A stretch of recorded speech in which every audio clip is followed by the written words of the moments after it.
the project in concept, the proposal for the project, and we're coming up with a project brief.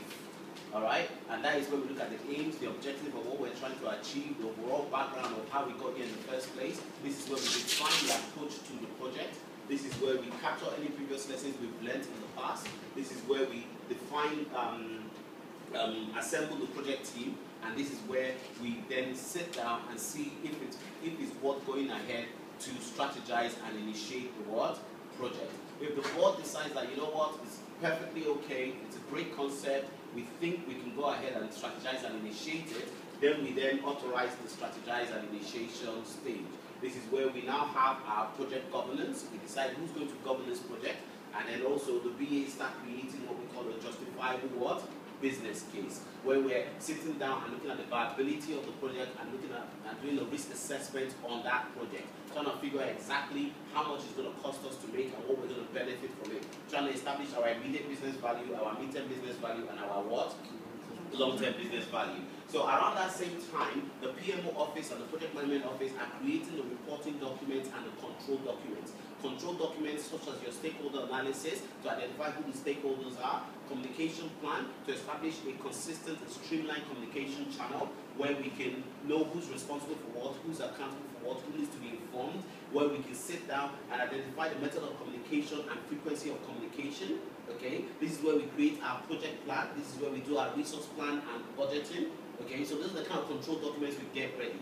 But also we need to report on the on the project. So in order to report on the project, this is where we need things like status report template ready, progress report template ready, highlight reports templates ready, end stage report templates ready. So we kind of get all of these things ready at this point in time, and also during the strategize and initiation stage, from that justifiable business case, it's easy to define the scope of work. Scope of work is exactly what we're going to do within the time frame, budget, resources available in line with the immediate business business benefit, midterm and long term. Does it make sense? Okay, and then once we've got all of that done, then we sit down with the board to then for them to go through the entire business case, to look through the framework and make sure that we have everything in plan, and we actually have the budget to go ahead and do it. We have the resources in place to do it. We have we understand that the timeline given, within the timeline given, we can actually achieve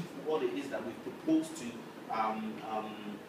do. Then the board decides to authorize the project. At that point, does the project manager sit down? Is the time where the project manager sits down and decides to plan, assemble, or control his project.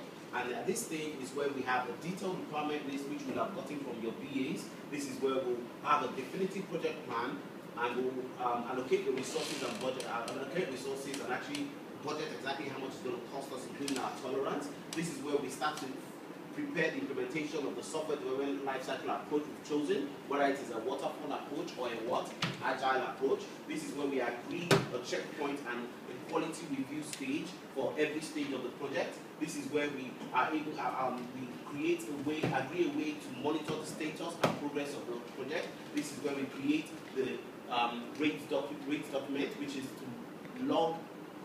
to log, track, monitor, and control all risk, assumptions, issues, and dependencies. This is where we have a change control process in place to make sure that we can control change so that things are not just spiraling out of control, because the client is probably very creative. This is where we have a feedback process in place for the client. This is where we have our benefit review plan in place. It will be good to have some form of burn rates and project profitability calculation in place, and then also to have a lessons learned log and report in place. This is very important for us because without this, it's very difficult to plan, assemble, and control the project. Bearing in mind that we would, if it's something that we need to do in phases, we'll have identified what our phase 1 is, what our phase 2 is, and what our phase 3 is, so if it's going all the way to phase 4. And then once that is done, we can now authorize implementation, where we start to implement and test. This is where we now, depending on what approach we've chosen, if it's the waterfall approach, then it will be in the software development lifecycle will be in a waterfall approach, where you analyze requirements with the analysis team, get us signed off, and then work with the design team with do the wireframes and key screens, get that signed off, then hand over to the development team, who will then start implementation and development. And then once that is signed off, hand over to the QA team, who will do testing, go through the entire defect manual life cycle. Once everything is done, then we do UAT, then we then deploy the application. And then once that is done, we then prepare to deploy and close, we then prepare to close the what? Project. Taking the application from the development environment to the staging environment, to another UAT, then take it from the staging environment to live.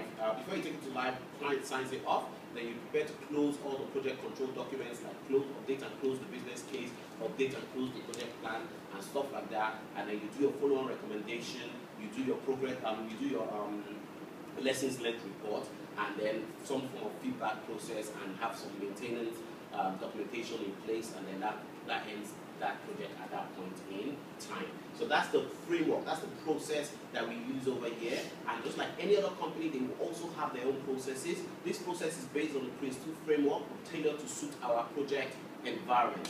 Other companies will have their own framework, which will be based on the Prince2 framework, or tailored to suit their project environment.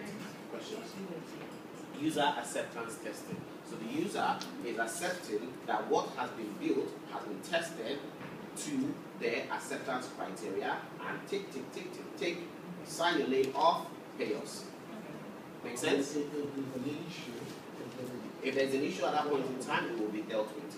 That's why the user has to test it. But what will happen is that when you come to UAT, functional testing would have been done, system testing would have been done, non-functional testing would have been done. So it will be very much minor little things you'll be finding at that stage. Does that make sense? Which can easily be updated. Make sense? Okay,